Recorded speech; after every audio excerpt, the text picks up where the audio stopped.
Sure.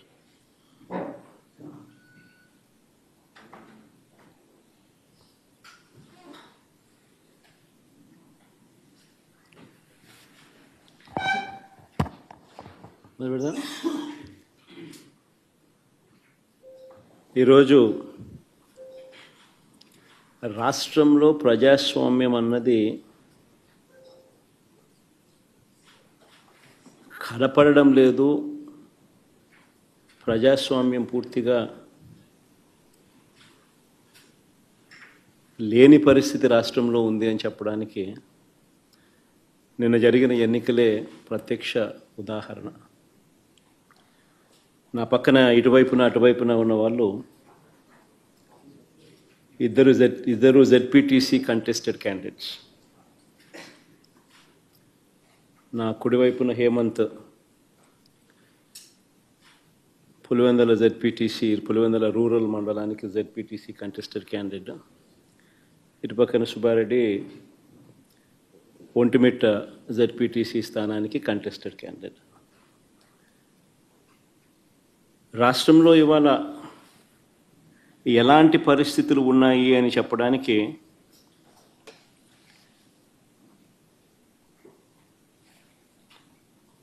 నిజంగా ఈ రెండు ఎలక్షన్లు ఒక ఉదాహరణ. అసలు మొట్టమొదటిసారిగా బహుశా రాష్ట్ర చరిత్రలో ఎప్పుడు జరిగి ఉండదేమో బూతుల్లో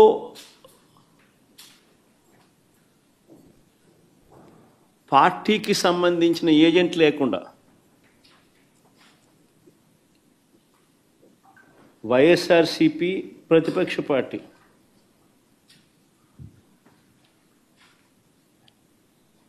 పులివెందుల రూరల్లో జరిగిన జెడ్పీటీసీ స్థానానికి జరిగిన ఎన్నికల్లో 15 బూతుల్లో ఉన్న 15 బూతులకు ఎన్నిక జరిగి రూరల్ మండలంలో 10,600 ఓట్లకు సంబంధించిన ఎన్నిక.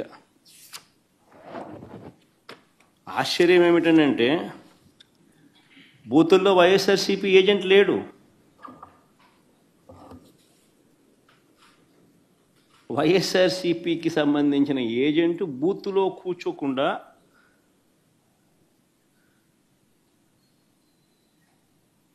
బూత్ దగ్గరికే మనిషి పోలేని పరిస్థితిలో బూత్లో ఏజెంటే లేకుండా ఎన్నికలు రిగ్గింగ్ చేసినారు. సాక్షాత్తు పోలీసుల సమక్షంలో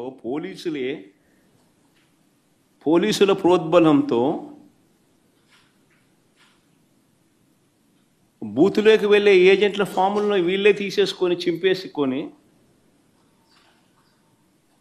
బూతులోకి ఏజెంటే పోని పరిస్థితిలో ఎన్నికలు నిర్వహించామని చెప్పుకుంటా ఉన్న ప్రజాస్వామ్యం మన రాష్ట్రంలో బహుశా మన దేశంలో ఎక్కడ ఉండదేమో, ఒక్క మన రాష్ట్రంలో తప్ప.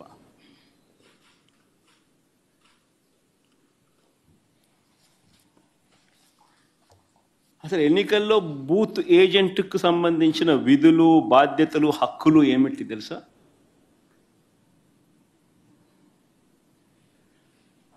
అసలు ఓటర్లే లేక దొంగ ఓటర్లను గుర్తించడం ఎవరు చేస్తారు? ఏజెంటే చేయాలి. పోలింగ్ ఏజెంటే చేయాలి. బూత్లో ఉన్న పోలింగ్ ఏజెంటే ఆయనకు సంబంధించిన విధులు, బాధ్యతలు, హక్కులు ఏమిటి అని అంటే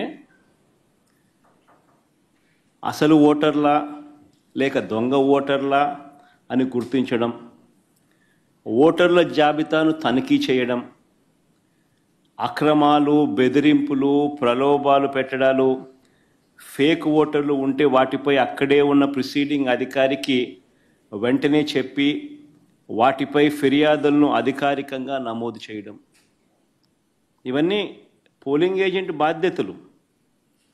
ఇవే వివరాలు పార్టీకి కూడా తెలియజేయడం.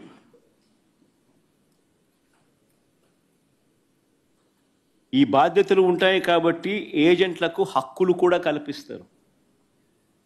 వారు ఖచ్చితంగా బూత్లో కూర్చునే హక్కు, ఓటర్ల జాబితాను తనిఖీ చేసే హక్కు, అభ్యంతరాలు తెలియజేసే హక్కు, పోలింగ్ రికార్డులను పరిశీలించే హక్కు, కౌంటింగ్ వరకు కూడా దీనికి సంబంధించిన సమాచారాన్ని పొందే హక్కు.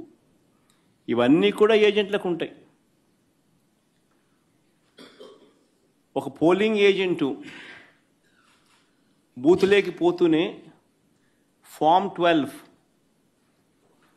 అన్నది, అంటే తన పోలింగ్ ఏజెంట్ను అపాయింట్మెంట్ చేస్తూ ఇచ్చే ఫామ్ను, క్యాండిడేట్ ఫామ్ 12 పోలింగ్ ఏజెంట్ను అపాయింట్ చేస్తూ ఇచ్చే ఫామ్ను, it's called form 12. Polling candidate పలానోడు నా ఏజెంట్, నా పోలింగ్ ఏజెంట్ అని చెప్పి అపాయింట్ చేస్తూ ఇచ్చే ఫామ్. ఆ ఫామ్ను తీసుకొని పోయి ఆ పోలింగ్ ఏజెంటు ఎన్నిక స్టార్ట్ కాకమునిపే ప్రిసీడింగ్ ఆఫీసర్కి ఇస్తాడు ఆ ఫామ్. ప్రొసీజర్ అది. ఆ తర్వాతనే బూత్లో కూర్చుంటాడు. మా ఏజెంట్ల నుంచి ఈ ఫాములను నిన్న టీడీపీ వాళ్ళు పోలీసులు దగ్గరుండి లాక్కోవడము, చింపేసేయడము.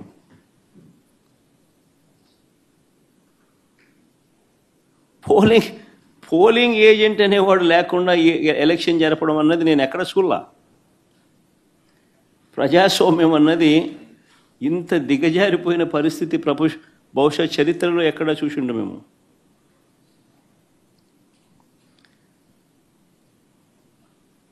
ఓటర్ వచ్చి తన పేరు చెప్పిన తర్వాత, ఓటర్ మామూలుగా ఎన్నికల్లో పోలింగ్ రూమ్లోకి వచ్చిన తర్వాత యూజువలీ ఆ ఓటరు తన పేరు చెప్తాడు గట్టిగా.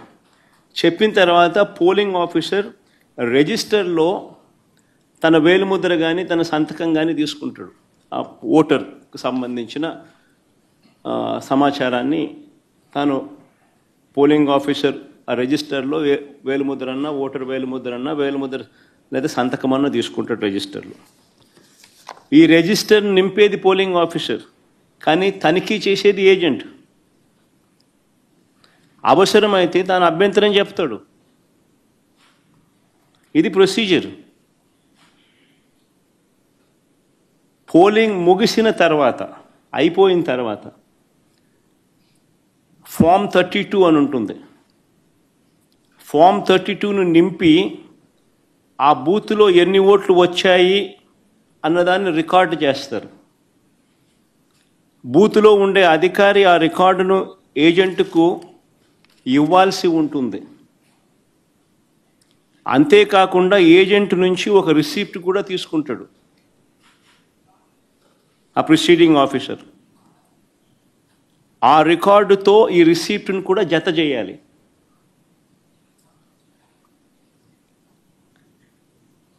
ఆ రికార్డును కూడా ధృవీకరించాల్సి ఉంటుంది. ఇది ప్రొసీజర్. బ్యాలెట్ బాక్స్కు సీల్ వేసేటప్పుడు, బ్యాలెట్ బాక్స్కు సీల్ వేసే ప్రక్రియ పూర్తయ్యే వరకు ఏజెంట్ అక్కడే ఉంటాడు. బ్యాలెట్ బాక్స్ సీల్పై కూడా ఏజెంట్ సంతకం చేస్తాడు.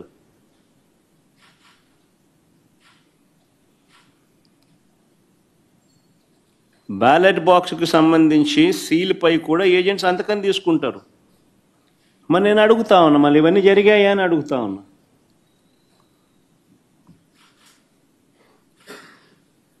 ఇవన్నీ జరిగాయా అని అడుగుతా ఉన్నా.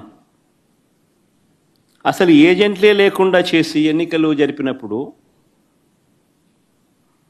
దాన్ని ఎన్నికలని ఎలా అంటారని అడుగుతా ఉన్నా.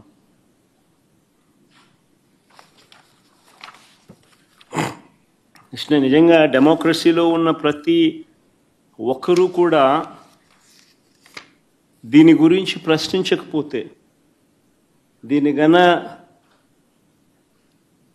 ప్రజాస్వామ్యాన్ని కాపాడుకోలేకపోతే, గొంతు విప్పకపోతే ప్రజాస్వామ్యం ఇంకా బతకదు. అధికారంలో ఉన్న పార్టీ ఈ మాదిరిగా ఎన్నికలు నిర్వహిస్తే ఎన్నికలు అన్నది ఇంకా హాస్యాస్పదమే అవుతాయి.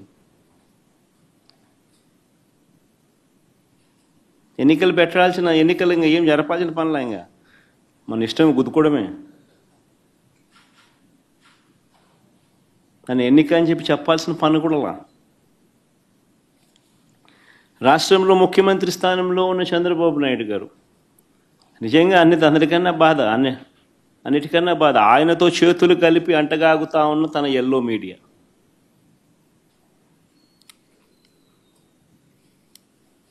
వీరి ఎజెండా ఏమిటి అంటే ప్రజలకు మంచి చేయడం కాదు,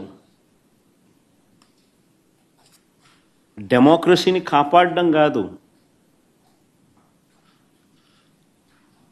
ప్రజలకు పాలకులు మోసం చేస్తే వాటిని ప్రశ్నించడం కాదు, దోచుకో పంచుకో తినుకోలో అందరూ భాగస్వాములు కావడం, ఇది వారి ఎజెండా. సిగ్గుపడాలి నిజంగా ప్రజాస్వామ్యం అంతా కూడా.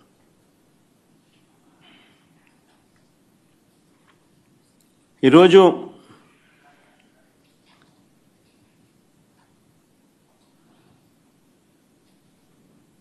ఎంత దారుణంగా వీళ్ళు ఎన్నికలు చేశారు, ప్రజాస్వామ్యాన్ని ఎంత దారుణంగా వీళ్ళు కూని చేశారన్నది ఈ రెండు ఎన్నికలు ఉదాహరణగా నిలబడతాయి. నేను కొన్ని సన్నివేశాలు చెప్పుకుంటూ పోతాను, సో దట్ అసలు ఎన్నిక అనేది ఎలా జరిగింది అన్నది కూడా రాష్ట్ర ప్రజలందరికీ కూడా అవగాహన అన్నది వస్తుంది. బందిపోటు దొంగలు ఉంటారు చూసినారా, డెకాయిట్స్.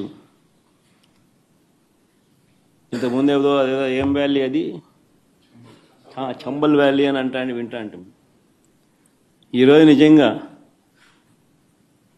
దాన్ని మరిపించినారు. బందిపోట్లకు మించి చంద్రబాబు నిన్న పులివెందుల రూరల్ జెడ్పీటీసీ ఓట్లను దౌర్జన్యంగా వేసుకున్నాడు. సాక్షాత్తు పోలీసులు దాన్ని దగ్గరుండి ప్రోత్సహించారు.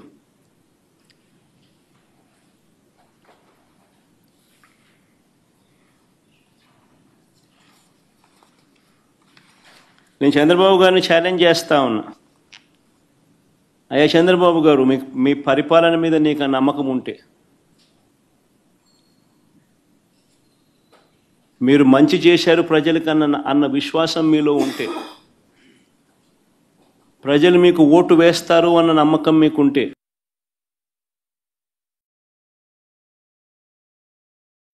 ప్రజాస్వామ్యబద్ధంగా సెంట్రల్ ఫోర్సెస్ను దింపండి. సెంట్రల్ ఫోర్సెస్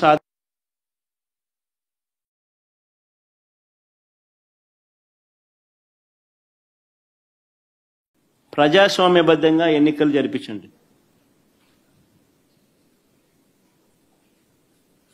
నీకు ఆ నమ్మకం లేదు కాబట్టి, మీరు ప్రజలకు చేసిన మంచి ఏది లేదు కాబట్టి, సూపర్ 6 సూపర్ 7 అన్నింటా మీరు మోసమే చేశారు కాబట్టి, మీ పాలన అంతా కూడా రాక్షస పాలన కాబట్టి, ప్రజలు మీకు ఓట్లేసే పరిస్థితి లేదు కాబట్టి ఇంత విచ్చలవిడిగా ప్రజాస్వామ్యాన్ని కూని చేస్తూ ఉన్నారు.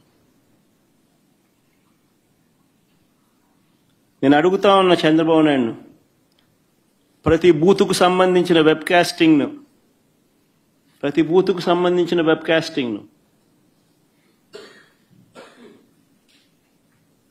వైఎస్ఆర్సీపీ అభ్యర్థులకు ఇచ్చే ధైర్యం మీకుందా అని అడుగుతా ఉన్నా.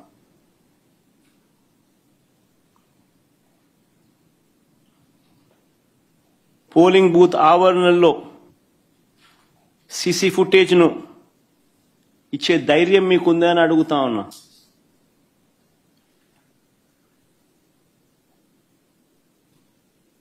ఎవరెవరు బయట నుంచి వచ్చి ఎలా ఓటేశారో, ఎలా బూతులను ఆక్రమించుకున్నారో, ఆ ఆక్రమించుకుంది ఎవరో కూడా గుర్తించి కొన్ని ఉదాహరణలు కూడా మీకు చూపిస్తాను. ఇలాంటి అడ్డగోలు రాజకీయాలు చేసే నాయకుడిని లీడర్ అనరు, మాబ్స్టర్ అంటారు, లేదా ఫ్రాడ్స్టర్ అంటారు.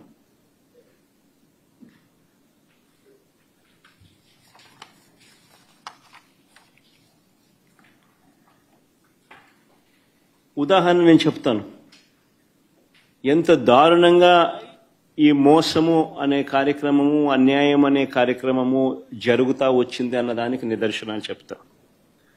సాధారణంగా ఎన్నిక ఎప్పుడైనా జరిగినప్పుడు ఏ ఊరిలో సంబంధించిన ఓటర్లు అదే ఊరిలోనే ఓటేస్తారు.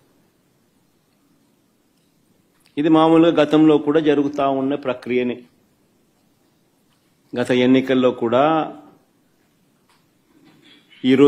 ఈరోజు ఏదైతే బూతులు ఏదైతే ఉన్నాయో, ఓటర్లు ఏదైతే ఉన్నారో, ఊర్లు ఏవైతే ఉన్నారో, ఆ ఊర్లకు సంబంధించిన ఓటర్లు ఆయా ఊర్లలోనే వారి ఊర్లలోనే గతంలో కూడా ఓట్లు వేస్తా వస్తున్నారు.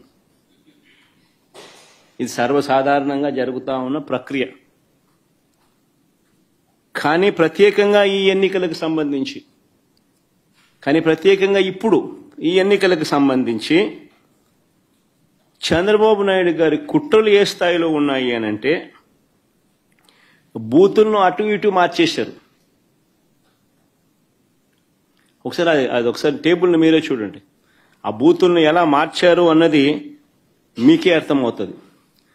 ఎర్రబల్లి నుంచి నల్లపురెడ్డిపల్లెకు 6, 7 and 6 and 7, 9 and 10 ఆ రెండు కాలమ్స్ ఒకసారి గమనిస్తే 6, 7 and 9, 10 రెండు కాలమ్స్ గమనిస్తే ఎర్రబల్లి నుంచి నల్లపురెడ్డిపల్లెకు, అంటే ఎర్రబల్లి అనే ఊరు నుంచి నల్లపురెడ్డిపల్లెకు. ఆశ్చర్యం ఏంటంటే మళ్ళీ నల్లపురెడ్డిపల్లి నుంచి ఎర్రబల్లెకు. ఎవడన్నా ఎర్రబల్లి ఓట్లు వేపిస్తాడు, నల్లపురెడ్డిపల్లిలో ఓట్లు వేపిస్తారు. ఎర్రబల్లిలో నల్లపురెడ్డిపల్లి ఓట్లు, ఎర్రబల్లి వాళ్ళు నల్లపురెడ్డిపల్లికి పోయి ఓటేయాలంట. నల్లపురెడ్డిపల్లి వాళ్ళు ఎర్రబల్లికి వచ్చి ఓటేయాలంట.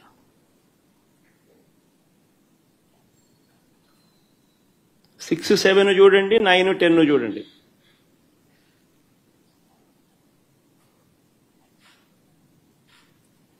అంటే 2 కిలోమీటర్లు ఈ గ్రామం నుంచి ఆ గ్రామానికి నడుచుకుంటూ పోయి అక్కడ ఓటేయాలంట. ఆ గ్రామం వాళ్ళు అక్కడ ఓటు వేయకుండా 2 కిలోమీటర్లు అక్కడి నుంచి నడుచుకుంటూ వచ్చి ఇక్కడ ఓటేయాలంట. మళ్ళీ 8 and 11 చూడండి. నల్గొండారుపల్లి నుంచి నల్లపురెడ్డిపల్లె, నల్గొండారుపల్లి నుంచి నల్లపురెడ్డిపల్లె అంటే 4 కిలోమీటర్లు. మళ్ళీ నల్లపురెడ్డిపల్లె నుంచి నల్గొండారుపల్లికి పోవాలంట. నల్లపురెడ్డిపల్లిలో ఓటేసే కార్యక్రమం జరగకుండా నల్లపురెడ్డిపల్లిలో నల్గొండారుపల్లికి పోవాలంట. 4 కిలోమీటర్లు అవుతారా?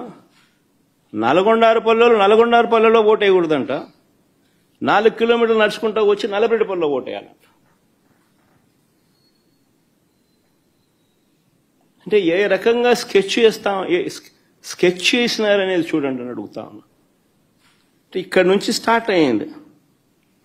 దాదాపుగా 4,000 ఓట్లకు 10,600 ఓట్లకు గాను 4,000 ఓట్లకు సంబంధించిన పరిస్థితి ఇది.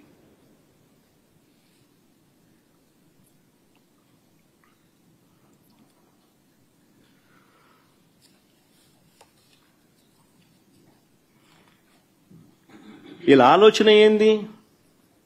ఆ వెళ్లే దారిలో వీళ్ళందరినీ భయభ్రాంతులు చేయాలా? వీళ్ళు 4 కిలోమీటర్లు 2 కిలోమీటర్లు నడుచుకుంటూ పోయే కార్యక్రమం డిమోటివేట్ చేయాలా? దారిలో వీళ్ళని భయభ్రాంతులకు గురి చేయాలి, దాడి చేసి అడ్డగించాలి. నిన్న జరిగింది అదే. నిన్న జరిగినటివి కూడా అవే. వాటికి సంబంధించిన వీడియో క్లిప్పింగ్లు కూడా చూపుతా. మొత్తం పులివెందుల జెడ్పీటీసీలో 6 పంచాయతీలుంటే, పులివెందుల రూరల్ మండలానికి సంబంధించి నిన్న ఎన్నిక జరిగింది. 6 పంచాయతీలుంటే పోలింగ్ కేంద్రాలు 15 పోలింగ్ కేంద్రాలు. ఈ 6 పంచాయతీలకు సంబంధించి ఆశ్చర్యం ఏమిటో తెలుసా? ఈ 6 పంచాయతీల్లో భద్రత పేరుతో 700 మందిని పోలీసులను పెట్టారు. ప్రజలను ఓట్లు వేసేందుకు సహకరించేందుకు కాదు ఈ భద్రత. ప్రజలను భయభ్రాంతులను చేసేందుకు ఇది 700 మంది పోలీసులు. ఉదయం 4 గంటలకల్లా ఇతర ప్రాంతాల నుంచి వచ్చిన వ్యక్తులు ఆయా గ్రామాలలో మకాం వేశారు. జమ్మలమడుగు, కమలాపురం, ప్రొద్దుటూర్, అనంతపురం జిల్లా బయట నుంచి వచ్చిన వాళ్ళందరూ టీడీపీ నాయకులు కార్యకర్తలు ఒక్కో బూతుకు 400-500 మంది.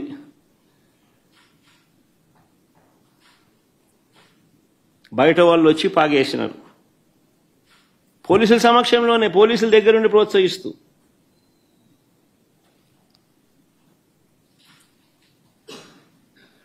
పచ్చ చొక్కాలు వేసుకున్న ఈ పోలీసులు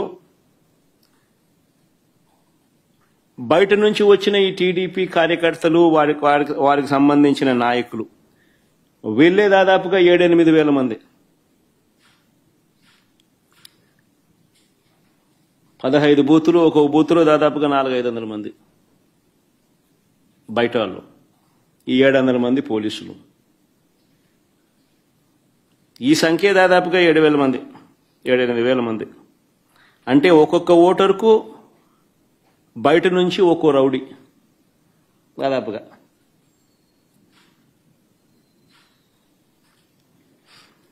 ఈ ఎన్నికలు స్వేచ్ఛగా జరిగాయి అని ఎవరైనా అనగలుగుతారని అడుగుతా ఉన్నా. ఈ నేపథ్యంలో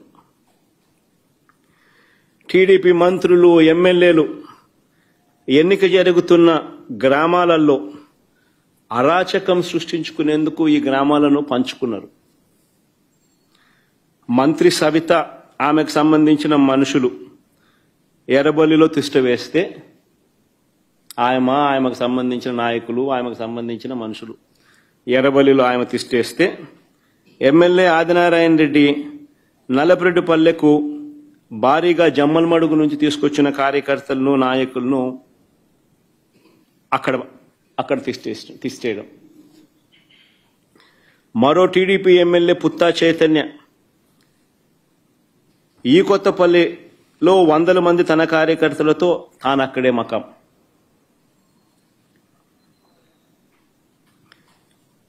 ఈ బీటెక్ రవి అనేవాడు ఎవడైతే ఉన్నాడో, తెలుగుదేశం పార్టీకి సంబంధించిన ఎమ్మెల్యే క్యాండిడేట్, కంటెస్ట్ చేసినాడు.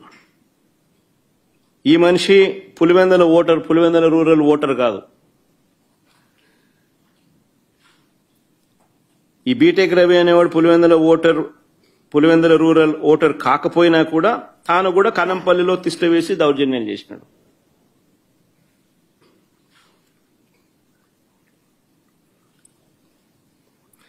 పోలింగ్ బూతులకు వైఎస్ఆర్సీపీ ఏజెంట్లు వెళితే వారిపై దాడులు చేసి వారిని కొట్టి ఏజెంట్ ఫాములు లాక్కోవడం, చించేయడం.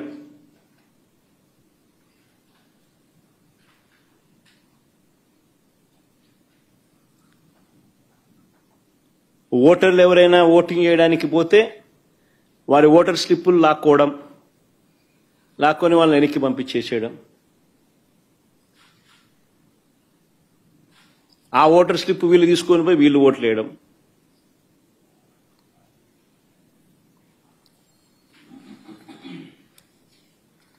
వైఎస్ఆర్సీపీ ఏజెంట్లు లోపలికి వెళ్లకుండానే, వైఎస్ఆర్సీపీ ఏజెంట్లు లేకుండానే ఈ పోలింగ్ జరిగింది.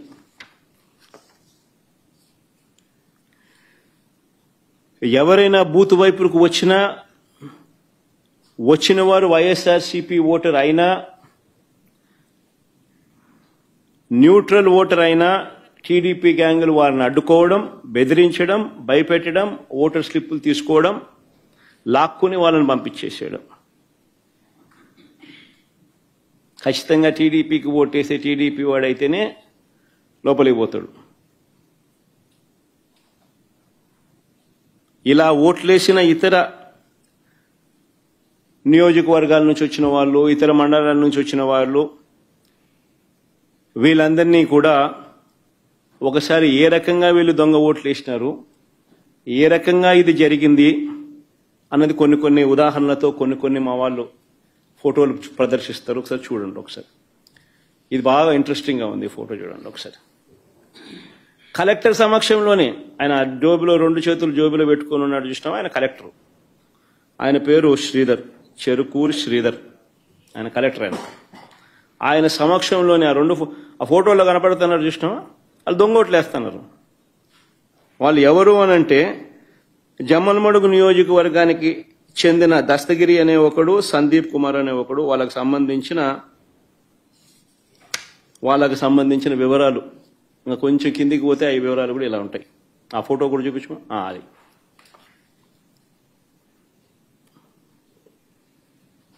అది జమ్మలమడుగుకు సంబంధించిన తెలుగుదేశం పార్టీకి సంబంధించిన కార్యకర్తలు ఫోటోలతో సహా. సరే, ఇంకో ఫోటో చూద్దామా?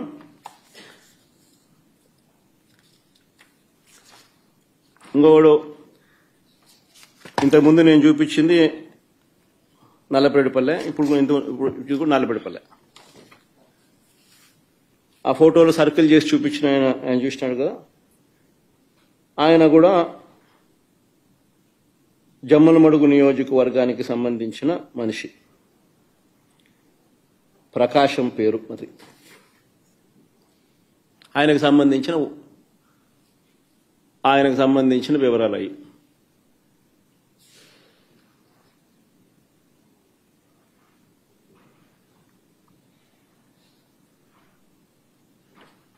తర్వాత నెక్స్ట్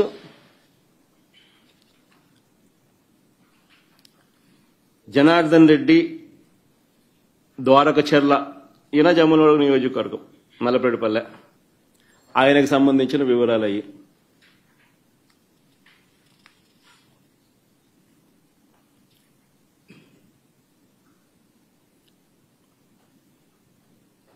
మైలవరంలో ఆయనకు సంబంధించిన ఓటింగ్ వివరాలు అవన్నీ.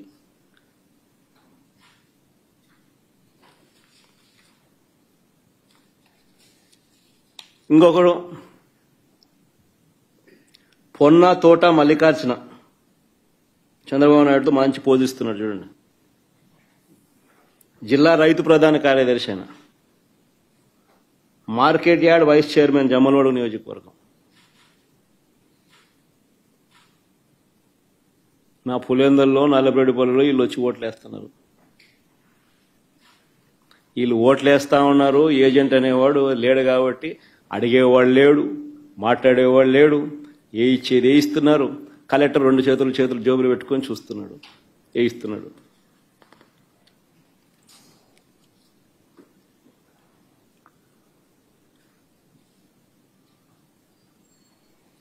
ఇంకొకరు మారెడ్డి చిన్నపుల్లారెడ్డి, టీడీపీ సర్పంచ్, కర్మలవారిపల్లె గ్రామం, మైలవరం మండలం, జమ్మలమడుగు నియోజకవర్గం. ఆయన ఇంకా నెక్స్ట్ నాగేశ్వర్ రెడ్డి, ఈయన జమ్మలమడుగు నియోజకవర్గం. ఈయన చంద్రబాబు నాయుడుతో ఫోటో కూడా ఉంది బాగా. ఆయన చంద్రబాబు నాయుడు, ఆయన పోజు, ఆయన కథ.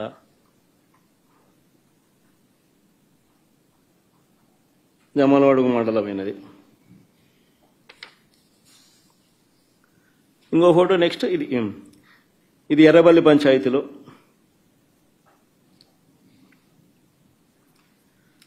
నల్లపరెడ్డిపల్లె గ్రామం దొంగ ఓటు వేయడానికి క్యూ లైన్లో ఉన్న జమ్మలమడుగు నియోజకవర్గం, జమ్మలమడుగు మండలం గుండెచెరువు గ్రామానికి చెందిన పాతకోట శివారెడ్డి. ఏం పోజు పెట్టినట్టు చూసినా.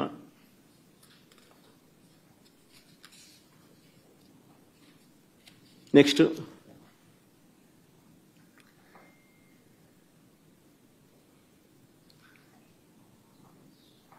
జమ్మలమడుగు నియోజకవర్గం మైలవరం మండలం నవాబ్పేట గ్రామానికి చెందిన రామస్వామి రెడ్డి, సన్నపురెడ్డి. ఆయనకు సంబంధించిన వివరాలు అయ్యి.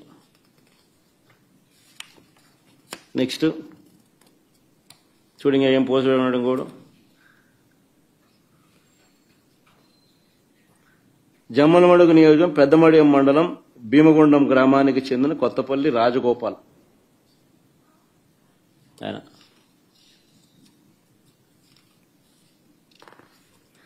కొంతమందిని గుర్తించినారు. యాక్టివ్ తెలుగుదేశం పార్టీ కార్యకర్తలను కొంతమందిని, జిల్లాలో ఉన్న వాళ్ళను కొంతమందిని మా వాళ్ళు గుర్తించినారు. పోయి చూస్తే మొత్తం అందరూ అయ్యే కనపడతారు, వేరే విషయం. ఇందులో డెప్త్ లేకపోతే గుర్తించిన మేరకు నిన్న జరిగింది. ఈరోజు గుర్తించిన మేరకు మేము చూపించిన కాడి చూపించగలుగుతాం. అంటే వాళ్ళల్లో ప్రామినెంట్గా కొద్దో గొప్ప టీడీపీకి సంబంధించిన ప్రామినెంట్ కార్యకర్తలు ఎవరైనా ఉన్నవాళ్ళు ఎవరైనా ఉంటే మా వాళ్ళు గుర్తుపట్టగలిగిన వాళ్ళందరినీ ఐడెంటిఫై చేసి క్లియర్ కట్గా మార్క్ చేసి చూపించగలుగుతా ఉన్నా.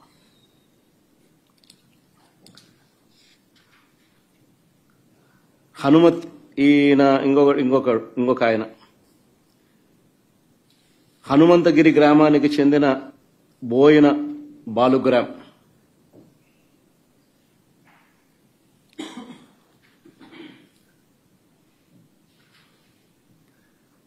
పోసిన బోయిన బాలుగ్రామ్ చూడు, ఇద్దరు ఫోటోలు పెట్టినాం. నెక్స్ట్ జమ్మలమడుగు నియోజకవర్గం మైలవరం మండలం కమ్మలదిన్న గ్రామానికి చెందిన మంత్రి కుల్లాయప్ప అని పేరు. నెక్స్ట్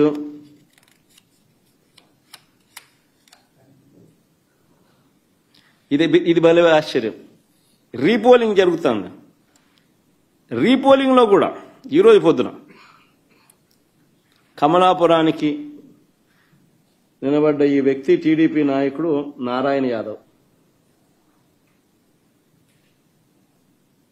కొత్తపల్లి గ్రామంలో రీపోలింగ్లోనూ దొంగ ఓటు వేయడానికి క్యూ లైన్లో నిలబడిన కమలాపురం నియోజకవర్గం నసంతపురం గ్రామానికి చెందిన టీడీపీ నాయకుడు గజ్జెల నారాయణ యాదవ్.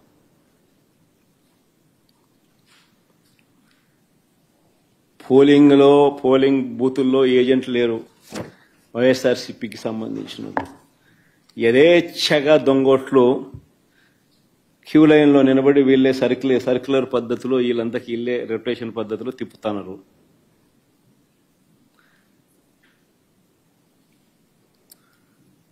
ఇది అన్యాయమని ప్రశ్నించడానికి ఎవరైనా వైఎస్ఆర్సీపీ వాళ్ళకు సంబంధించిన వాళ్ళు ఎవరైనా 5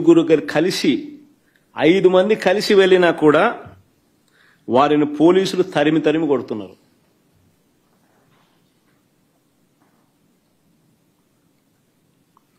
మహిళా ఏజెంట్ల పైన కూడా దాడులు చేశారు. నియోజకవర్గానికి సంబంధించిన టీడీపీ వాళ్ళు 100 మంది ఒకే చోట ఉన్నా కూడా వాళ్ళు షామియానాలు వేసుకొని, ఆ షామియానాలు వేసుకున్న ఫోటో పెట్టచ్చుమా,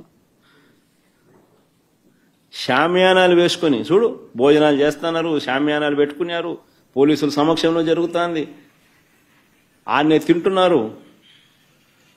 కానీ ఏ పోలీసు వాడు ఎవడు మాట్లాడు.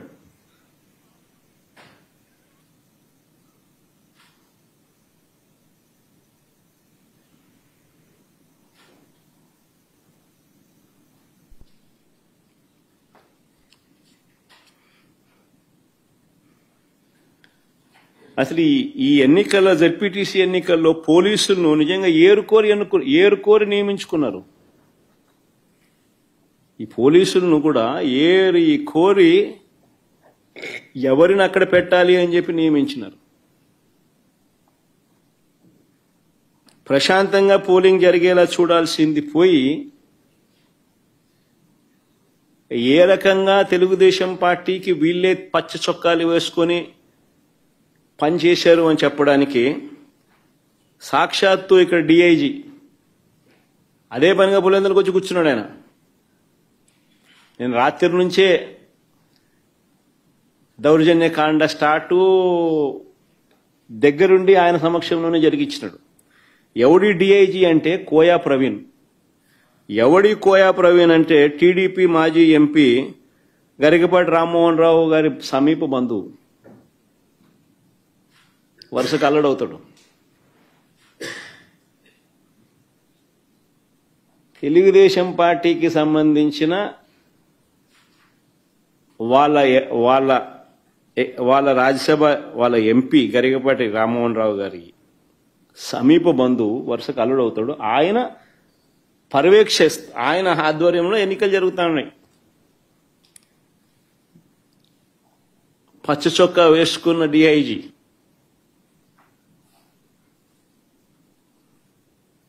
ఆయనకు సంబంధించిన డిఎస్పీలు, ఆయనకు సంబంధించిన సిఐలు హ్యాండ్ పిక్డ్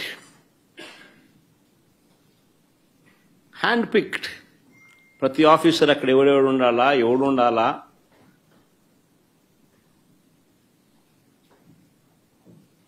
ఎస్ఐలు ఎవడు ఉండాలా, సిఐలు ఎవడు ఉండాలా? ఆ లిస్ట్ మాకు సరే సరే సరే.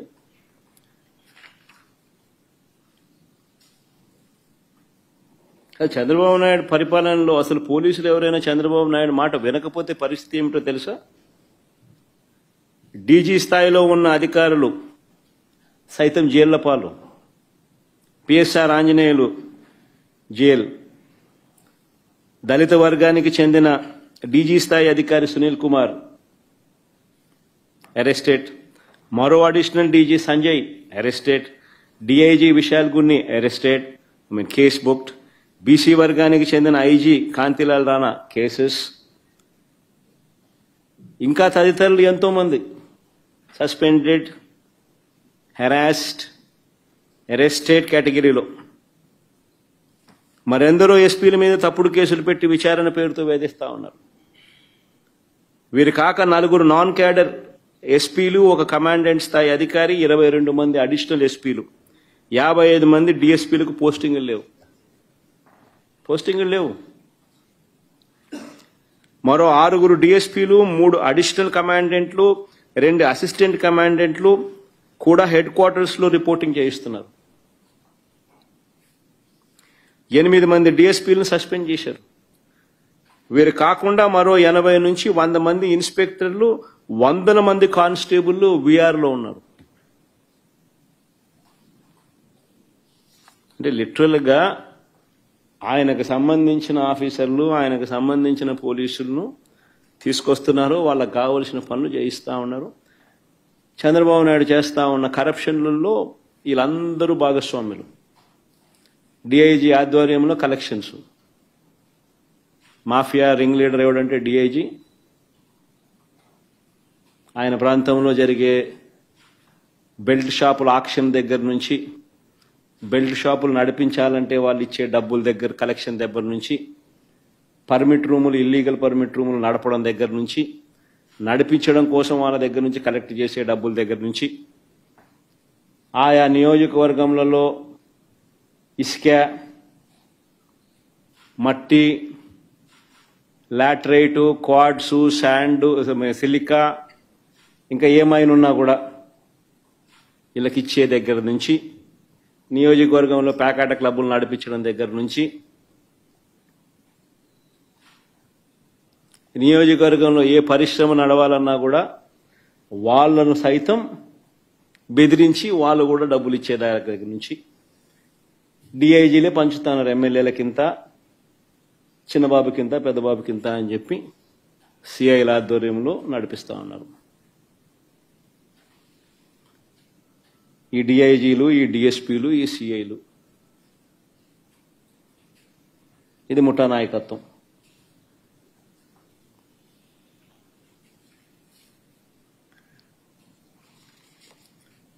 మరి నేను అడుగుతా ఉన్నా, ఇలాంటి సమీప బంధువు తెలుగుదేశం పార్టీకి సంబంధించిన ఈ కోయా ప్రవీణ్ అనే ఈ వ్యక్తి డిఐజీగా తాను దగ్గరుండి తాను తన టీము పర్యవేక్షణలో జరుగుతా ఉన్న ఎన్నికలు. మరి దీన్ని ఎన్నికని అనగలుగుతారా అని అడుగుతాను ఎవరైనా. మరి ఎందుకు ఈ ఎన్నికలు జరపడమో అని అడుగుతా ఉన్నా. మరిన్ని వీడియోలు చూడండి ఎలా జరిగాయో మీకే అర్థమైతే. ఉదయం 4 గంటల నుంచే పులివెందుల మండలం ఎర్రపల్లిలో పోలింగ్ బూత్ను టీడీపీ వాళ్ళు అధీనంలోకి తీసుకున్నారు. వారి చేతిలో కర్రలు ఎలా ఉన్నాయో కూడా మీరే గమనించండి. ఉదయం 4 గంటల నుంచే ఇది ఎర్రబల్లిలో పోలింగ్ బూత్ను టీడీపీ వాళ్ళు అధీనంలోకి తీసుకున్నారు. చూడు,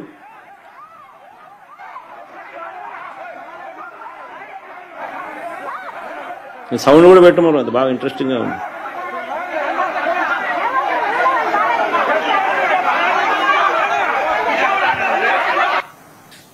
చూడు కర్రలు కూడా.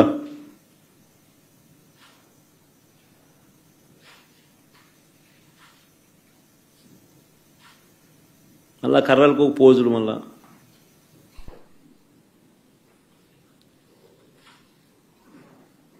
ఉదయం 4 గంటల నుంచి పులివెందుల మండలం ఎర్రబల్లిలో పోలింగ్ బూత్ను టీడీపీ వాళ్ళు అధీనంలోకి తీసుకున్నారు. వారి చేతిలో కర్రలు కూడా కనిపిస్తా ఉన్నాయి.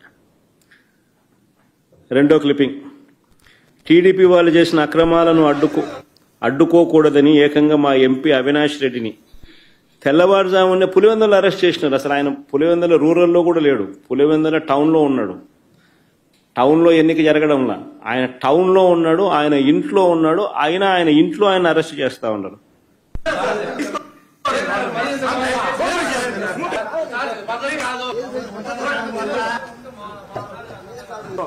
ఇది వన్ సైడ్ సార్ మీరు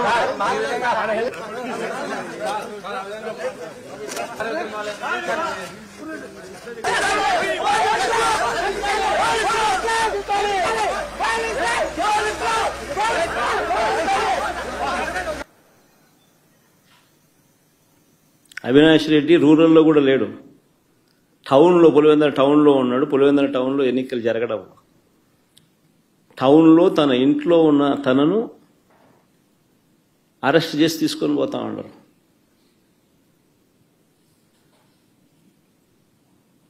తెల్లవారుజామున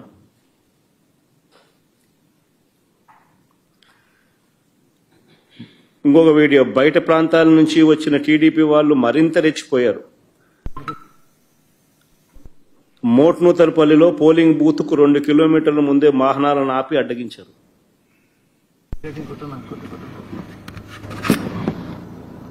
చూడు,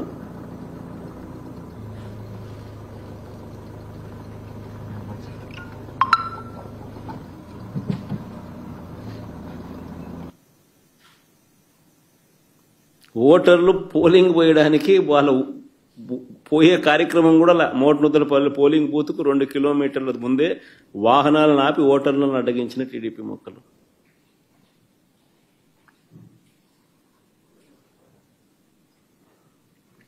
మళ్ళా ప్లే చేయమది.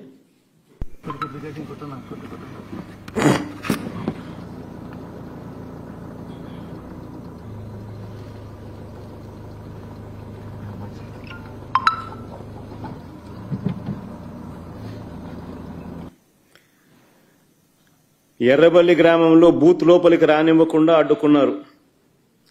అడ్డుకున్నారని పోలీసులు కూడా టీడీపీ వారికే సహకరించారని మహిళా ఏజెంట్లు చెప్పడం. ఎర్రబల్లి గ్రామంలో బూత్ లోపలికి రానివ్వకుండా అడ్డుకున్నారని.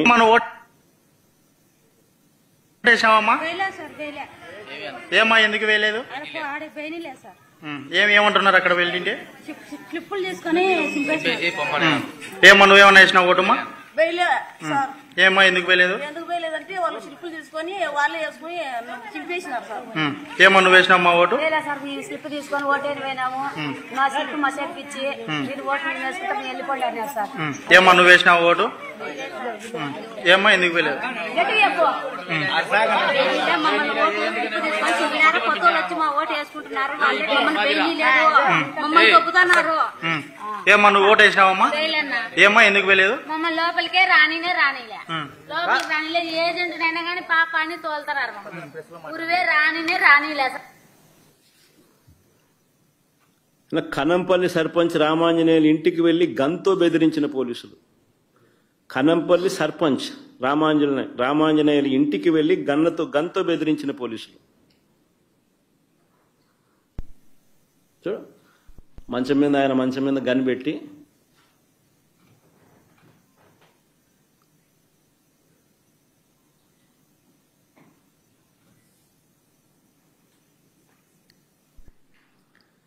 తర్వాత ఎర్రవల్లిలో రిగ్గింగ్ చేయడానికి పోలింగ్ కేంద్రానికి టీడీపీ కార్యకర్తలు వెళ్తుండగా పోలీసులు చక్కగా స్వాగతం పలికిన వీడియో.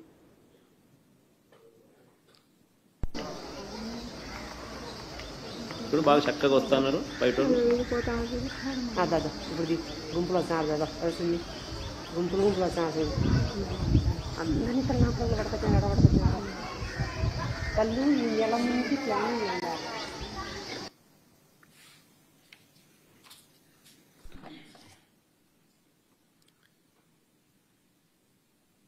తర్వాత వేముల దుగ్గన్న గారిపల్లి గ్రామాలకు చెందిన టీడీపీ వాళ్ళు వచ్చి ఓట్లు రిగ్గింగ్ చేసుకుంటున్నారని ఏకంగా కనంపల్లి మహిళలు బయటికి వచ్చి ఆందోళన చేశారు. ఏజెంట్లను పోలింగ్ బూత్ లోపలికి రానివ్వకుండా బీటెక్ రవి తమ్ముడు భరత్ అడ్డుకున్నారు.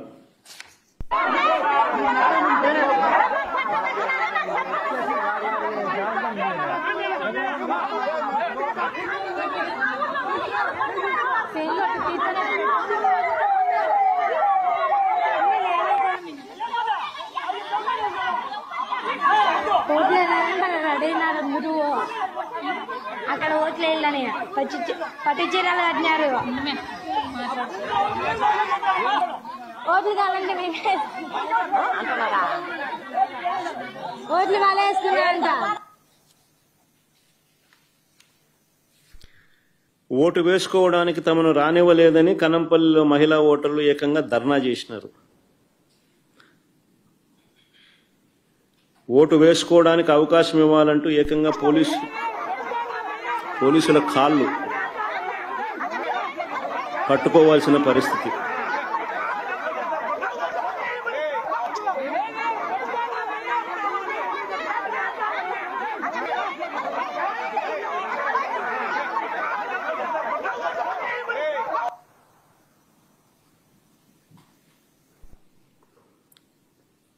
మేము ఓటు వేయలేకపోయామంటున్న కనంపల్లి ఓటర్ల ఆవేదన, వాళ్ళ వీడియో.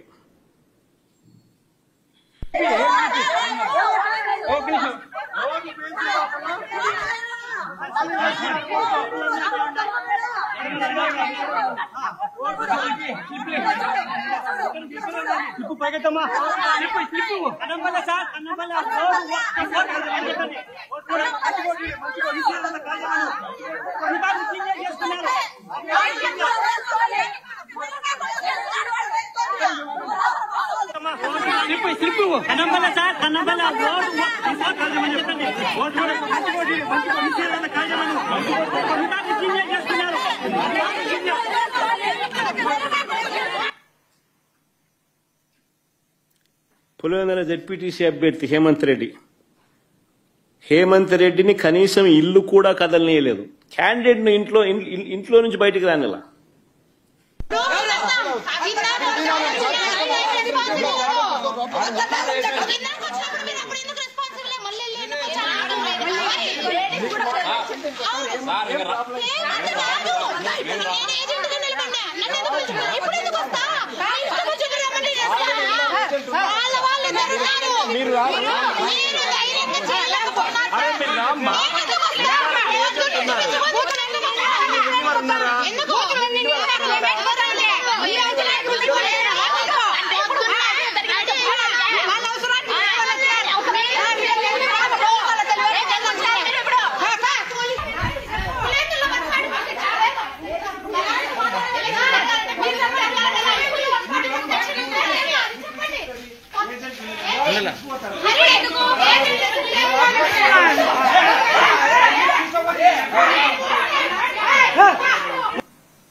క్యాండిడేట్ ఇంట్లో నుంచి రానివ్వడంలా క్యాండిడేట్.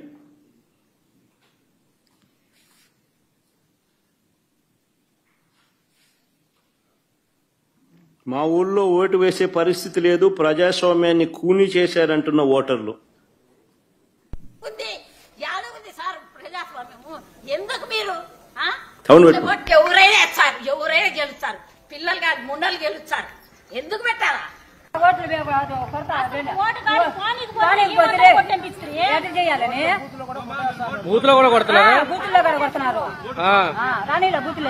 ఊరు లోపలికి అలో చేశారు. వేసేటప్పుడు అడిగారు. ఊరు నిండా 100 మంది ఉన్నారు. వాళ్ళు మా ఊరోళ్ళు కాదు. వాళ్ళని ఎలా అలో చేశారో తెలియదు. ఏ ఊరన్నా? మోరింద్రపల్లి.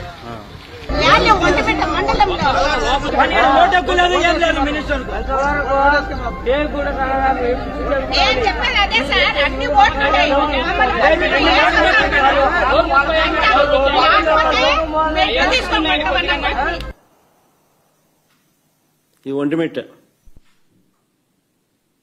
అక్కడ జెడ్పీటీసీ పరిధిలో. మళ్ళీ పులివెందులకి ఇక్కడికి వద్దాం. ఇక తుమ్మలపల్లి అని పులివెందులలో గ్రామం సీను. ఓటర్ల లిస్టులో ఉన్నది ఎవరైనా పర్వాలేదు. ఇది బాగా ఇంట్రెస్టింగ్ గా ఉంది. బాగా చూడండి. ఇక తుమ్మలపల్లి ఒక్క నిమిషం మనం బిగినింగ్ నుంచి ప్లే చేయాలి. తుమ్మలపల్లి అనే గ్రామంలో సీన్ ఇది. ఓటర్ల లిస్టులో ఉన్నది ఎవరైనా పర్వాలేదు, యువకుడైనా వృద్ధుడైనా ఏమీ పర్వాలేదు, ఎవరు చూడరు అని టీడీపీ వాళ్ళు అక్కడే అని టీడీపీ వాళ్ళు అంటున్నారు. ఇందులో బ్లూ షర్ట్ వేసుకున్న వ్యక్తి టీడీపీ నాయకుడు భూపేష్ రెడ్డి పిఏ సుదర్శన్ రెడ్డి. జమ్మలమడుగు నియోజకవర్గ వ్యక్తికి ఇక్కడ ఏం పని చూడండి ఒకసారి. ఇప్పుడు చెప్పడు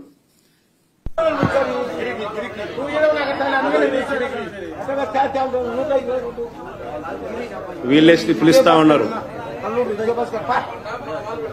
వీళ్ళే దొంగోట్లు వేయిస్తున్నారు.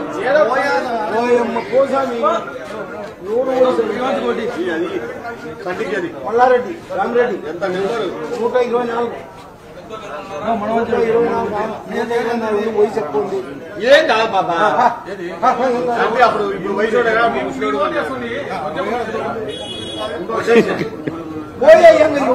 అయిపోయి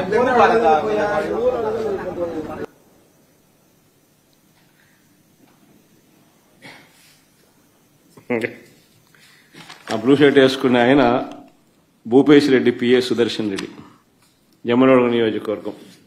ఆయన పులివెందులలో ఈ ఓటింగ్ జరిగేటప్పుడు ఈ గ్రామంలో ఏం పని ఆయనకు?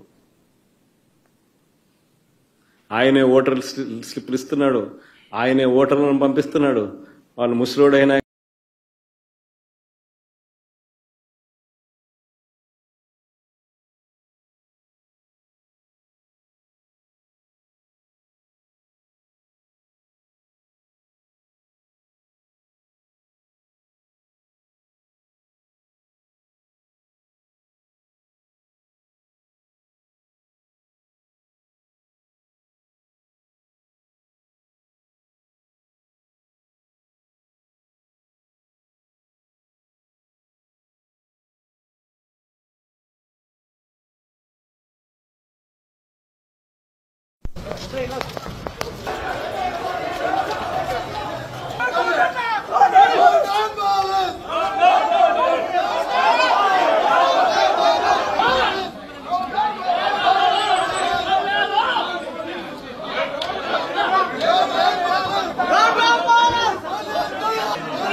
డిఎస్పీ అన్న మాటలు కూడా ప్లే చేయండి అమ్మా.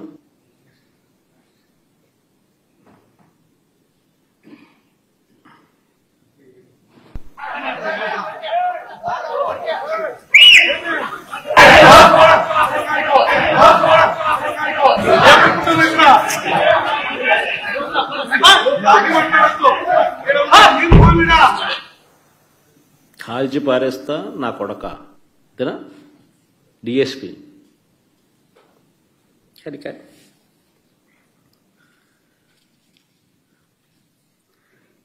పులివెందుల జెడ్పీటీసీ పరిస్థితులు ఇలా ఉంటే నేనేం తక్కువ తిన్నానంటూ మరో మంత్రి రాంప్రసాద్ రెడ్డి.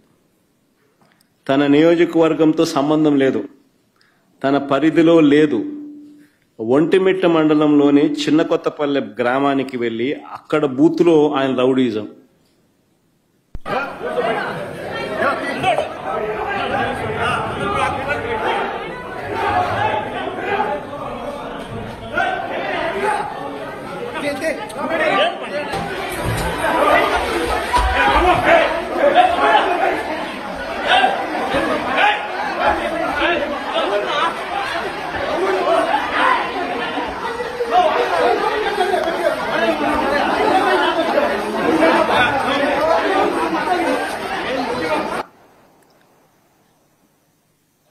ఆయన రాయచోటి ఎమ్మెల్యే, సిట్టింగ్ మంత్రి,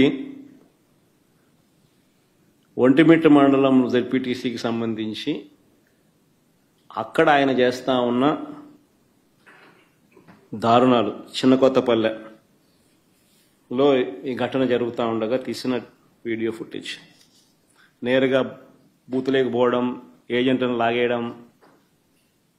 ఇక్కడ ఏజెంట్లను లాగేసినారు, బూతులేకి పోయి ఏజెంట్లను లాగేసినారు. లాగేసి ఏజెంట్ను తంతన్నారు.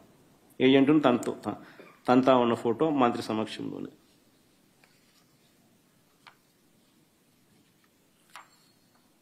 నేను అడుగుతా ఉన్నా ఇదే చంద్రబాబు నాయుడు, అయ్యా చంద్రబాబు, నీకు ప్రజలు ఓటేస్తారని నమ్మకం ఉన్నప్పుడు, నువ్వు నిజంగానే మంచి చేశావు అని చెప్పి నిజంగా నువ్వు అనుకుంటే ఎందుకు ఇవన్నీ చేయాలా? నువ్వు ప్రజలకు మంచి చేయలేదని నీకు తెలుసు కాబట్టి, ప్రజలు నీకు ఓటు వెయ్యరు అని నీకు తెలుసు కాబట్టి, ప్రజాస్వామ్యబద్ధంగా ఎన్నిక జరిగితే నీకు ఓట్లు పడవు అని నీకు తెలుసు కాబట్టి ఈ స్థాయిలో దౌర్జన్యానికి దిగుతా ఉండవు. 2017లో కూడా మీ అందరికీ గుర్తుండే ఉంటుంది, నంద్యాల బై ఎలక్షన్స్ జరిగినాయి. కరెక్ట్గా 2019 జనరల్ ఎలక్షన్స్కు 1.5 year ముందు, నా పాదయాత్ర స్టార్ట్ కాకమునుపు నంద్యాల బై ఎలక్షన్స్ జరిగినాయి. అప్పుడు కూడా ఇదే మాదిరిగానే నంద్యాల బై ఎలక్షన్స్ కూడా మైక్రో మేనేజ్మెంట్ చేసినారు. చేసి 27,000తో గెలిచినారు. గెలిచి సంకలు గుద్దుకున్నారు. 27,000 గెలిచినా వైఎస్ఆర్సీపీ పని అయిపోయింది, తెలుగుదేశం పార్టీ బాయింట్గా ఉంది, బ్రహ్మాండంగా ఉంది అని అందరితో నన్ను తిట్టించినారు, వైఎస్ఆర్సీపీని తిట్టించినారు, తెలుగుదేశం పార్టీ బ్రహ్మాండంగా ఉందన్నారు. కరెక్ట్గా 1.5 year తర్వాత అదే నంద్యాలలోనే 35,000తో గెలిచినాం వైఎస్ఆర్సీపీ. రాష్ట్ర వ్యాప్తంగా కూడా చంద్రబాబు నాయుడు భూస్థాపితం చేసినారు ప్రజలంతా. ఎక్కడైనా కూడా ప్రజాస్వామ్యంలో ప్రజలకు మంచి చేసి ఓట్లు అడిగితే, ప్రజలు మనస్ఫూర్తిగా ఆ ఓట్లు వేస్తే 4 కాలాలు వర్ధిల్లుతారు. ఈ మాదిరిగా దౌర్జన్యాలు చేస్తే ఆ దౌర్జన్యాలంతా కూడా టెంపరీగా మీకు ఏదైనా ఉపయోగపడతాయేమో కానీ చివరికి వచ్చేసరికి కన్ను మూసుకొని కళ్ళు తెరిచేసరికి 1.5 year అయిపోయింది. అప్పుడే కళ్ళు మూసుకొని కళ్ళు తెరిచేసరికి మరో 3 ఏళ్ళు కూడా అయిపోతాయి. ఆ 3 ఏళ్ళు అయిపోయిన తర్వాత తెలుగుదేశం పార్టీ వీళ్ళు చేసిన అన్యాయాలకు, దౌర్జన్యాలకు, అబద్ధాలకు, మోసాలకు ప్రజలు ఏ స్థాయిలో బుద్ధి చెప్తారు అని అంటే, డిపాజిట్లు కూడా రాని పరిస్థితి లేకపోతారు వీళ్ళంతా. ఇది వాస్తవం. జరగబోయేది కూడా ఇదే. నేను గట్టిగా డిమాండ్ చేస్తా ఉన్నా, ఇదే పెద్ద మనిషి చంద్రబాబు నాయుడు గారిని డిమాండ్ చేస్తా ఉన్నా, కొద్దో గొప్ప ప్రజాస్వామ్యాన్ని ఎవరైనా కూడా గౌరవించే వాళ్ళు ఎవరైనా ఇంకా వ్యవస్థల్లో ఇంకా ఉంటే వారికి కూడా విన్నపం చేస్తా ఉన్నా.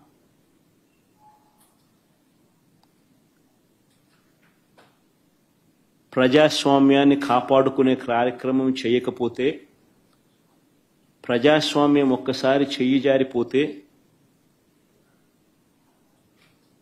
నక్సలిజం అక్కడి నుంచే పుడుతుంది. ఒక డేంజరస్ సిమ్టమ్కు, డేంజరస్ పరిస్థితులకు మీరు పునాది వేస్తా ఉన్నారు. ఇప్పటికన్నా కళ్ళు తెరవండి. జరిగిన 2 ఎన్నికలను రద్దు చేయండి.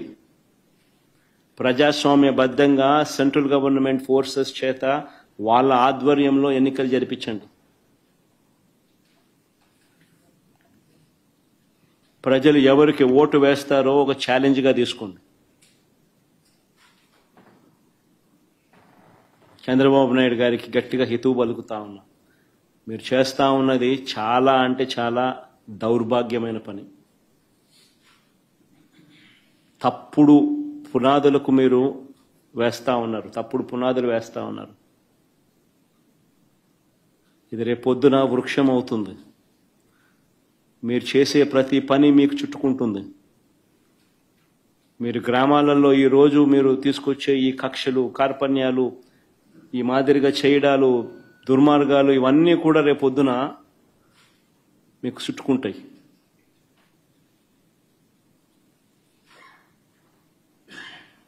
ముఖ్యమంత్రిగా ఉన్నావు, నీ జీవితానికి బహుశా ఇది ఆఖరి ఎలక్షన్ కావచ్చు.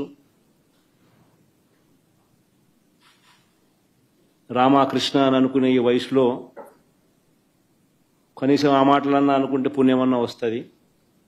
ఈ మాదిరిగా చేస్తే నరకానికే పోతావు. ఇప్పటికైనా మార్పు తెచ్చుకో చంద్రబాబు అని హితవు పలుకుతా ఉన్నా.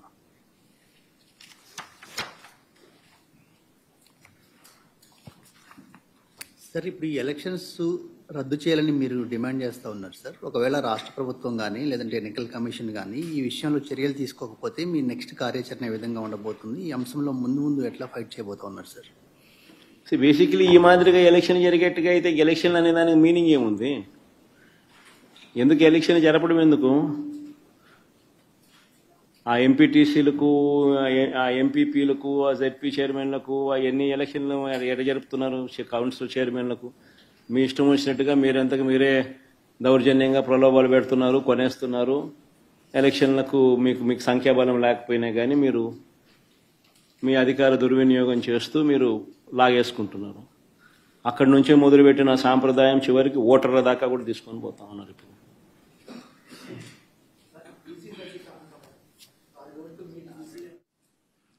ఇవన్నీ కూడా అంటే అన్ఫార్చునేట్గా స్టేట్ ఎలక్షన్ కమిషన్ అన్నది ఒక డమ్మీ పాత్ర కన్నా దారుణమైన పాత్ర పోషిస్తూ ఉంది. ప్రజాస్వామ్యాన్ని కాపాడవలసిన బాధ్యత గల స్థానంలో ఉన్న వ్యక్తులు నిజంగా ఇంత దిగజారిపోయిన పరిస్థితుల మధ్య ఈ వ్యవస్థ నడుస్తూ ఉంది. Very unfortunate. ఖచ్చితంగా న్యాయ పోరాటంలో భాగంగా కోర్టులకి ఇవన్నీ చూపిస్తాం, కోర్టులకి ఇవన్నీ వేస్తాం. అందుకని వాళ్ళిద్దరు కూడా ఈరోజు వచ్చింది కూడా కోర్టులో వేయడానికే వచ్చినారు. ఇద్దరు జెడ్పీ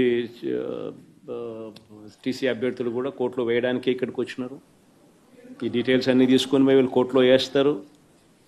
న్యాయస్థానం ముందర ఇవన్నీ కూడా ఉంచడం జరుగుతుంది. డిమాండ్ వుడ్ బి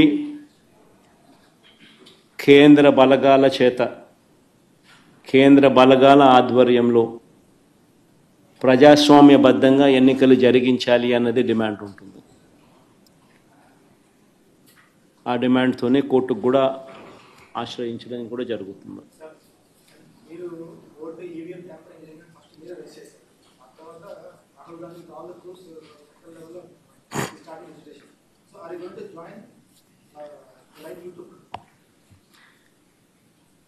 జాయిన్ అనేదానికి మీనింగ్ ఏంది?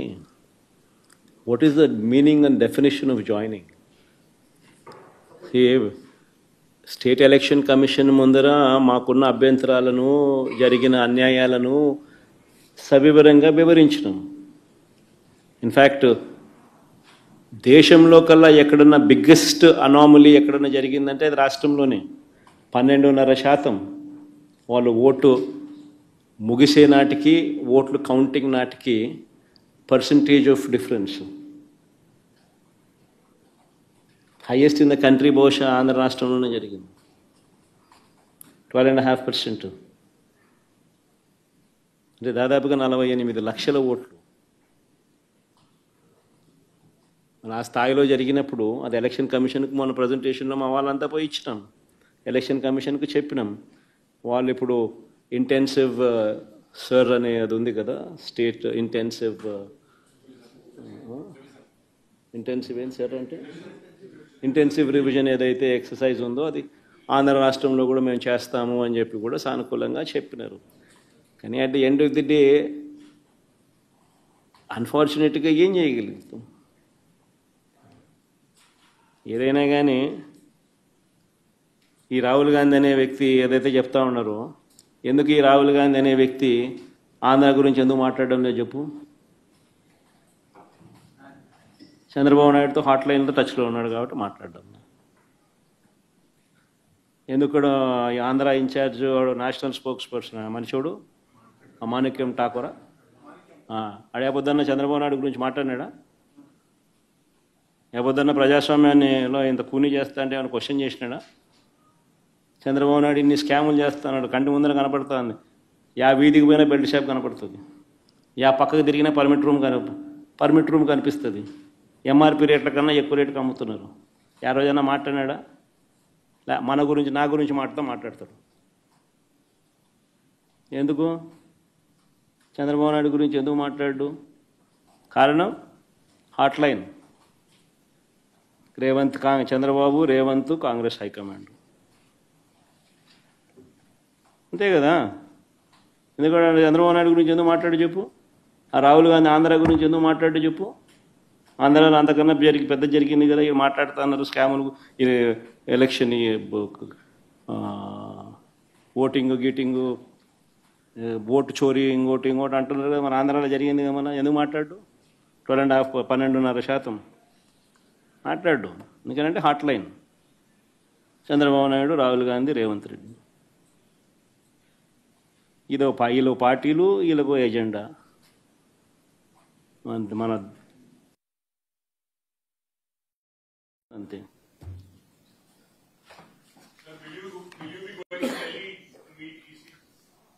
We've already done, Avinash. This is State Election Commission. This has got nothing to do with Central Election Commission. And the State Election Commission, we've already complained, and we'll also be launching a similar complaint in the High Court. We'll be taking it to the notice, we'll be presenting all these facts to the notice of the High Court. Ultimately, at the end of the day, we can only do so much. Whatever we can do, we're trying to do. So it's a big claim that you were saying Rahul Gandhi and Chandrababu Naidu are in touch. Are you sure about it? Obviously, is it not so? I think anybody in Andhra Pradesh, you can ask, even a common generalist, all of them who are sitting here, I'll just pose these common questions to you. I think all of you are already aware of it. Why is it that Manikyam Tagore, the national spokesperson of Congress party and also Andhra in charge, why does he not make any comment on Chandrababu Naidu? When there are so many scams what are taking place in the state of Andhra Pradesh, right in front of your eyes, you see bell shops, left, right, center, right beside every school, right beside every temple and every village you see bell shops. Is it not so? Are they legal? They're actually auctioning these belt shops. Left, right, center, the government, the TDP people are selling liquor at beyond MRP rates. It's right there, visible. Permit rooms, illegal that they stand. Beyond MRP liquor is being sold right in front of your eyes. And so many scams. Other than liquor, sand, silica, quartz, laterite. Mobilization advance, which was never there before, was brought in. They're giving 10%, taking 8%. Reverse. In Amaravati, the cost of construction per SFT, 10,000 rupees per SFT. You tell me in Hyderabad, or you tell me in Bangalore, or you tell me in Chennai, what is the cost of construction? Even with a 5-star lobby, 5-star flats are sold, or the cost of construction is 4,500 rupees.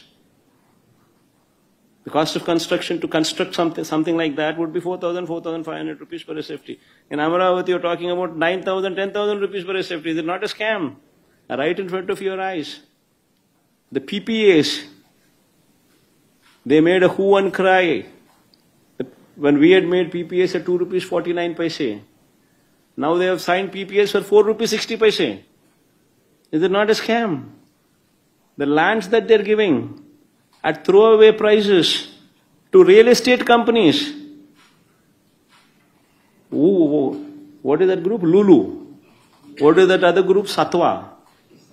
What are these companies? Real estate companies. And you're giving them land at throwaway prices. Is it not a scam? Right in front of you, over your eyes, all these scams are taking place. Yet, the Congress spokesperson, National Congress spokesperson, Andhra in charge, does not speak about Chandrababu Naidu. Why is it so? But he talks about me. Even though I am in the opposition, he makes wild comments on me. Now this is Andhra. And what about Rahul Gandhi there in Delhi? When he talks about vote chori, why does he not make a statement on Andhra, where the highest 12.5% is the vote difference between what was announced versus when the counting day, when the votes were counted. The difference was 12.5%. The highest what this man can ever speak of. Why does he not speak about Arvind Kejriwal? When Arvind Kejriwal himself lost MLA election, His own MLA seat, Arvind Kejriwal, lost. Can you believe that? Why doesn't Rahul Gandhi talk about that? He doesn't. Because Rahul Gandhi does not talk about Andhra because Chandrababu Naidu is in touch with Rahul Gandhi through Revanth Reddy on a hotline. Is it not a fact? I mean, all of you are journalists here. Cross your hearts and speak for yourself and tell me, is it not a fact? And what should I comment on someone like Rahul Gandhi, who himself is not sincere to what he does? Sir, one last question. In the supplementary charge sheet in liquor case, KPMG Consulting name has also come. So what's your say on that? That officials were in touch with KPMG to help and in the excise policy. Who's KPMG? What has it got to do with state government? What is it got to do with state government? See, it's a corporation. What corporation engages, what corporation does with consultancy services is up to them. Whatever they would have recommended, they would have recommended. Whatever these people are supposed to do, these people are supposed to do. The government, every government department works in a silo. And every government department, in order to improve their efficiencies, engages consultancies on their own. Nobody takes permission from CMO or from Chief Minister's office. It doesn't work like that. You're heading a department, you are the secretary for that department, you are the HOD of that particular department, you want to bring in efficiencies into your particular department, you engage consultancy. And mind you, KPMG or these names that you talk about are not small brands. They're not small groups. They're renowned, recognized groups. Be it KPMG or be it any of these big auditing firms that you talk about, these big 5 firms or big firms that you talk about, they're not small firms. For any of them to just make wild statements the way they deem fit, it's not right also. Sir, as you were telling about the vote difference during the 2024 polls, there is a major anomaly that I observed was that votes were called till 2 in the morning. Generally around 5, 6, the crew comes here, they give a slip. For us votes, it gets over. See, first of all, nobody is supposed to stand, no additional member is supposed to stand in the queue beyond the voting time. It doesn't work the way you're saying. The queue doesn't go beyond a particular time. Whomsoever are in the queue, they are permitted to cast their vote. You're not supposed to join the queue beyond the timing that has been mentioned. You can't. So there's no way that you can say that voting has been happening till 3 in the morning or 4 in the morning. It doesn't work like that. No. Whatever it doesn't happen like that, number one. Number two, whatever is that percentage of votes that these people have spoken about next day, that this is the voting percentage that has taken place, versus the counting votes that took place, that itself is a difference of 12.5%. That is the whole problem here. Whatever these people have declared the following day, be it 2 o'clock in the night or be it 3 o'clock in the night, taking all that into cognizance, these people have declared that so and so is the percentage of votes that were casted. That data, what they themselves have spoken, versus the number of votes counted on the counting day, the gap in Andhra is 12.5%. So is the same in other states also. What these people are making a hue and cry now, because that is the difference what these people are pointing out. That how is it that you people have declared this number, and how is it that on the counting day, this number is exceeded far beyond the number that you have spoken about, is the allegation that EC is currently facing. So what more the SEC could have done respect to the yesterday? See, SEC has all the power. Only thing is it needs to rein in that power. SEC is all powerful. It can rein in the power. It has not done so. That is why we find fault with it. In fact, you would remember in our regime, when SEC was there, SEC ordered for not to conduct elections because COVID was there, even though COVID was not prevalent. Then election had to be postponed for whole 1 year. Halfway through, 50% of the election happened. The balance 50% of the elections took place after 1.5 years. Had that man not spoken, elections would have been completed in 1 week's time. But since that man intervened, state government was left with no other option but to postpone the election for 1 whole year later. That is the power of State Election Commission. But unfortunately, the State Election Commission is not reining in. That is the unfortunate thing. See, in a democracy, forget about YCP, forget about TDP, forget about all these parties. Today we are sitting in the opposition, tomorrow we will be in the government, tomorrow they will be sitting in the opposition. That's a different ball game altogether. But whomsoever sits there in the government, if that person is permitted to do something like this in a democracy, you're not permitting the agents in the booth. And if we, being journalists, accept to this and let this go, then what is to happen to the state? See, what you're sowing tomorrow will become a bigger plant. The same seed would grow into a tree. And that would be the heckling democracy. See, anybody whomsoever is bothered about democracy should speak out. Okay.